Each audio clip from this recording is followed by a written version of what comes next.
All right, so it's now 7:48. I apologize for this. I went back to review the video and I realized that somehow my phone decided it wanted to go to Bluetooth.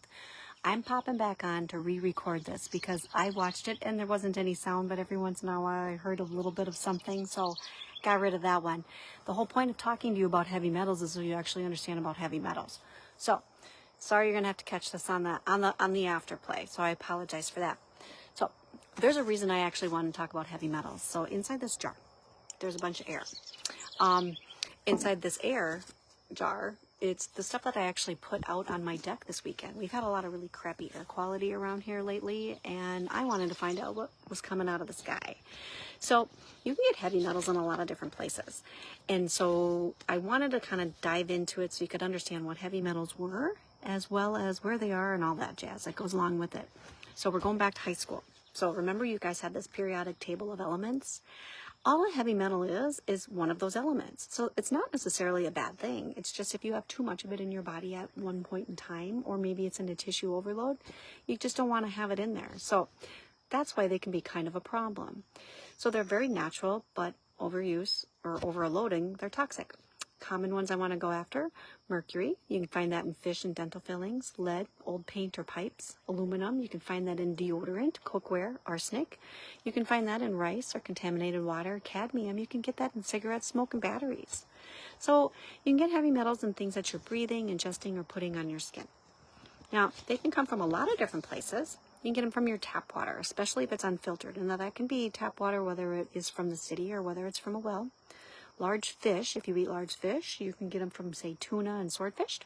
Non-organic foods, there's a lot of different pesticides on there that have a lot of heavy metals. Medications, vaccinations, and dental fillings, the silver ones, they're full of them. Air pollution, breathing it in. Canned foods, maybe you're going to get some sort of aluminum leaching into your food. Cosmetics, your makeup can actually be full of heavy metal, as well as personal care things that you do on your body, such as hair dye. And again, back to that antiperspirant. So it makes you not sweat. You need to sweat. So there's a metal in there that's causing that problem. That can be a really toxic area on people. There's a lot of professions that actually can have high risk to heavy metal exposure. Unfortunately, one of the worst ones is hairdressers. Other people can also be those that work in nail salons. Metal workers, the people that are actually helping you maybe weld or do maybe some really cool metal work. Construction is huge for metal exposure. Painters, whether you're a professional painter or you're a painter that does it for fun, depending on the type of paint that you're using, you can have a lot of heavy metal in that paint. Stained glass people, those that make that beautiful artwork, as well as mechanics. They're kind of exposed to a lot of metals on a regular basis as well. So why is it such a big deal? Well, understanding we're talking about detox. When we're looking at things in the detox pathway, if your body is having a hard time getting the metals out or the chemicals out of the body through the liver and through all of the regular detox pathways that we've talked about, then your body's going to protect you by putting it into a fat cell. So these heavy metals like to accumulate in fat. Why is this a problem? One of the biggest areas that has fat on your body, some of you might say it might be your butt, it might be your belly. It's not. It's actually your brain. Okay. Why is that such a big deal? Because when you have a lot of inflammation in the brain related to heavy metals, that can be neurotoxic, or that just means that their neurons, all of your nerve cells have toxicity in them. Not a good thing, because that can show up as maybe brain fog or memory issues, maybe fatigue, sleep problems, hormone disruption, joint pain, chronic pain can also be issues, anxiety, mood swings, depression, nutrient malabsorption, and gut microbiome dysbiosis. So what can happen, depending on where the heavy metals are located and causing problems in your body or overtoxic, that will cause the issue with that type of tissue or that organ system. So you want to watch for certain symptoms. Again, you can have headaches, migraines, maybe chronic fatigue, sensitivities to smell. Sensitive people, when people tell me, I'm super sensitive to anything that I come in contact with, or when I eat this, that to me is a huge red flag that you've got issues going on with maybe heavy metal accumulation. Maybe mood swings, anxiety, depression, rashes, chronic skin issues. Rashes, really important with rashes. So if your body has a hard time getting the stuff out, the regular detox pathway, it's going to store it in fat cells. You have a whole bunch of toxic everywhere. You can expect perhaps maybe some skin issues because your body's going to get it out of the body as quick as it can. So that's where a lot of rashes actually come from. Tingling or numbness in your hands or feet, or even autoimmune flares. Could there be a heavy metal component to it? So how do you actually handle it? What do you do with it? Well, in my line of area that I like to work with, I muscle test it. One, see if I can find it and find out where it's causing the issues. But before we do anything to help chelate it, that's just a word that says help bind it and get it out of the body. We need to really make sure that we open up the drainage pathways. And again, just like we've talked about, we want to make sure that your livers, your kidney, your colon, and your whole lymph system is actually working appropriately, because we do not want to start taking out the toxins out of the cells before they're able to actually safely get out of the body. But there's some really great, amazing things that are natural detoxers out there.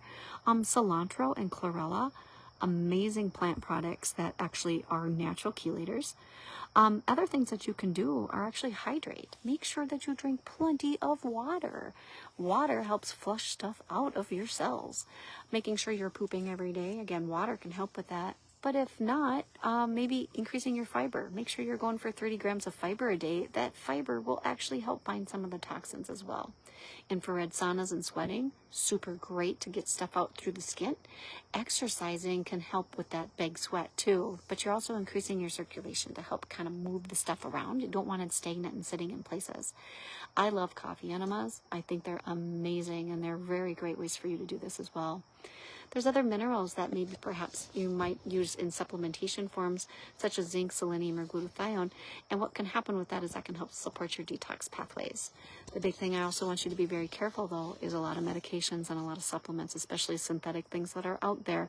They have a lot of heavy metals in them. And so it's kind of the quality, super important. And one of the reasons that you get the quality, or I guess that's not a word, if you get the poor quality, it's because there's heavy metal exposure to things. So my biggest takeaway for you is just don't guess on it. Just actually test. That's what I love to do with the muscle testing. I really try to understand where you have the stress on your body and what the cause of that stress actually is. Often it is heavy metal exposure. Before we do anything about that, we always ensure that your drainage pathways are open before we start to pull this stuff out of your body. Got any questions about it? Do you want to see if maybe we're a great fit to work with each other? Go ahead, go to my website, click on to schedule a discovery call, and then we'll just sit and chat about things. I hope you guys are having a great night, and isn't it really awesome? Clear skies. It's great. One thing I do want to show you, again, got my jar of air, right? I'll let you know the metals that tested in there. Sorry, I'm just double checking on my dog out here. First thing, we had lead. You can get lead from exhaust in coals. So when you're burning coal. You also had cyanide in this jar here. That's from industrial fires. Cadmium, you can also get that from fire as well as air pollution. You can have barium in smoke, arsenic in smoke, as well as hazardous waste. And aluminum. Aluminum, again, here we keep finding this darn aluminum, right? You can get that in exhaust and smoke and pollution. So next week we're going to talk all about chemicals, because I found a bunch of chemicals in here too, and I'll explain to you kind of just high level about chemicals. Again, sorry about the redo here. For those of you that are watching, again, we didn't have sound. So, hey, technical difficulties, just got to redo it. You guys have a great night, and I'll talk to you later.